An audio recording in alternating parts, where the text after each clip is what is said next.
আসসালামু আলাইকুম, welcome to হাবিজাবি আর কিছু কি। আচ্ছা বলো তো, আমি কি এত খারাপ? আমি শুধুমাত্র কুরুমি আপুদের জন্য কুরুমির ব্যান্ডেজ আনবো, আর অন্য কাবাই আপুদের জন্য কি ওদের পছন্দের ব্যান্ডেজ আনবো না? একটা কথা বলো তো। এই তো এই জন্য কি তোমাদের যাদের কাওয়াই টাইপের প্রোডাক্ট অনেক বেশি পছন্দ, ওদের জন্য গিয়ে এরকম বানি টেডি টাইপ আর কি। অনেক ছেলেরাও চাইলে আর কি, যেসব ছোটো আর কি ভাইয়া আছে, ওই ভাইয়ার অনেক সময় শখ করে আর কি পারচেস করে থাকে। সিনচাইটা না পেলে বা না নিতে পারলে যেন এগুলো নিতে পারে, এই জন্য গিয়ে এইগুলো আনা মেনলি। লাস্টে এটা ক্যাট থিমেরটা, ভিতরে আগেরটার মধ্যে কুর্মিটার মধ্যে গিয়ে ব্যান্ডেজ সবগুলোতে সেম থাকবে, 10টা করে পিস থাকবে।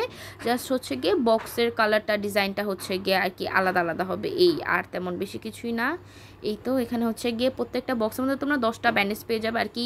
একটা 2টা শিট পাবা, একটা শিটের মধ্যে তোমরা 5টা ব্যান্ডেজ পাবা, 2টা শিটের মধ্যে টোটাল 10টা, আর 5টা কি মেনলি ডিজাইন থাকবে। এখন থেকে তোমাদের আর কারো কি এরকম বড় শিট কিনা লাগবে না। তোমরা কেউ যদি চাও, যাদের বাজেট কম, ওরা কি জাস্ট একটা সিঙ্গেল ব্যান্ডেজের গিয়ে পিসও নিতে পারো, বা গিয়ে ফুল একটা শিট বা ফুল একটা বক্স বা 3, 4, 5টা বক্সও গিয়ে নিতে পারো। এখন কোনো সমস্যা নেই, একটা পিসও নেওয়া যাবে। সো থ্যাংকস ফর ওয়াচিং, আল্লাহ হাফেজ।